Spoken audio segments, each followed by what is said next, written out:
90% of what's posted in this subbies. The same 10 questions asked over and over again. That's an interesting point, but would you date someone with a high body count? And what is a definite red flag on a first date? Do you like the taste/look of pussy/ass, or are you just doing it to get laid? Reddit is either horny or angry and there is precious little else. And/or it's that or someone pretending like generalized advice is going to solve their very personal relationship issue.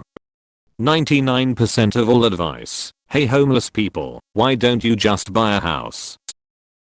Because if it wasn't they would have posted it on r/us Reddit. It's so sad that the sub define themselves vs women. You must be new to Reddit. All the gender specific subs have some level of that. I don't think it's actually 90% on here though. I found this sub to be pretty welcoming to women. And even though it's Ask Men, women are welcome to answer. Someone will freak out that I'm making men vs women, but if you've ever been to Ask Women, this place is a utopia comparatively.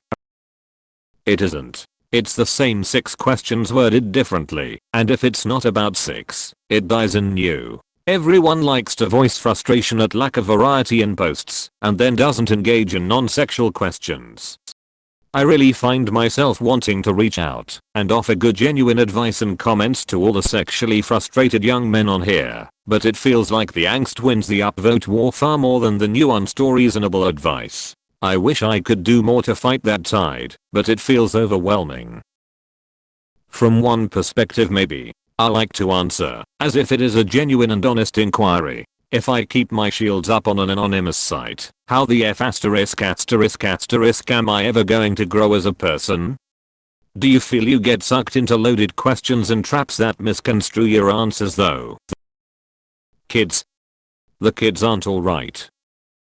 I think a big reason is that women's issues are actually seen as issues. There are definitely people out there who try to downplay women's struggles, but popular opinion is that those people are in the wrong. Men's issues are usually dismissed or ignored. I think this is one of a handful of places where guys can talk about those things without being dismissed or judged, since some of those issues inevitably end up involving women, so it can feel like gender war BS. Speaking as a woman, I do think it's nice you have any place at all to talk about that. I like to think of it as an apples to oranges thing, but I seem to be in the minority. Everyone's gotta make it a we have it worse though thing. There are a lot of frustrated men on the internet without proper resources or education to guide them on how to deal with their emotions or interact with other human beings in a considerate or compassionate way. Many of them end up in this subreddit. Not just frustrated men. There's a lot of comments by women who got pissed off by some guy and comes to ask a leading question. Because people like feeling sorry for themselves, and it's a lot easier to blame your problems on another group of people than to take responsibility for your own life.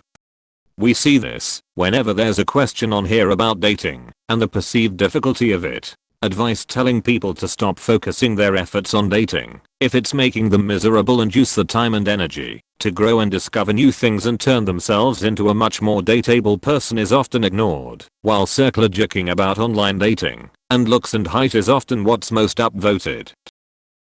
It isn't even veiled. Most questions are designed for maximum clout farming. It's a really shallow sub lately. Totally agree.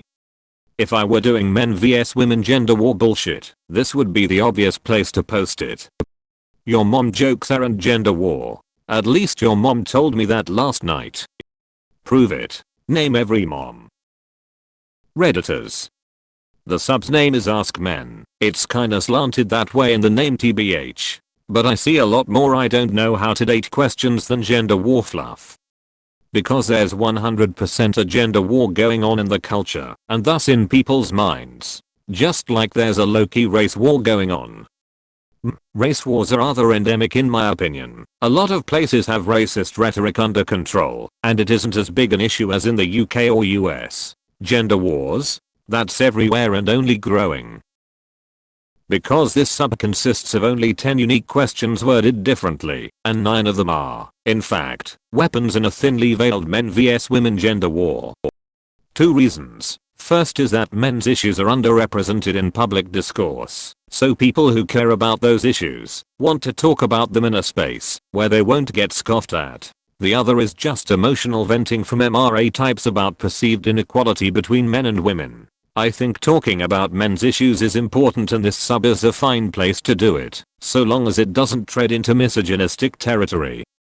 That's not all that gets posted, but that's what gets upvoted. There are a lot of small threads of people asking legit questions about self-esteem and the like that get zero traction, or get removed for one rule or another. But the wildly popular ones are about sex or men vs women. I guess that's what the sub wants. The push by the postmodernist community to turn everything into a this group vs that group and oppressors vs oppressed, and this race vs that race and this sexuality vs that sexuality and less suffering vs more suffering. Basically transitioning people from individuals, innocent until proven guilty, to groups of people, guilty of collective crimes. Postmodernist community. What about this behavior do you think is postmodern? I follow it just for that. I wanna see what all the bullshit is, before I come across it somewhere else. Who has to gain from this conflict? That's the question you should be asking. I suspect people will point fingers in all directions if asked that question. What would you prefer or suggest? Because truth be told, a lot of the questions men have and face on a daily is centered around the male vs female dynamics. Welcome to internet forums. It doesn't seem that way to me, and I'm a pretty big supporter of men's rights. Maybe I'm not on here enough, which I see as a positive. It's easier to feel sorry for yourself and blame a vaguely defined other than seek help. I can guarantee you most people here commenting about how rough men have it do but fuck nothing to help other men, or even themselves.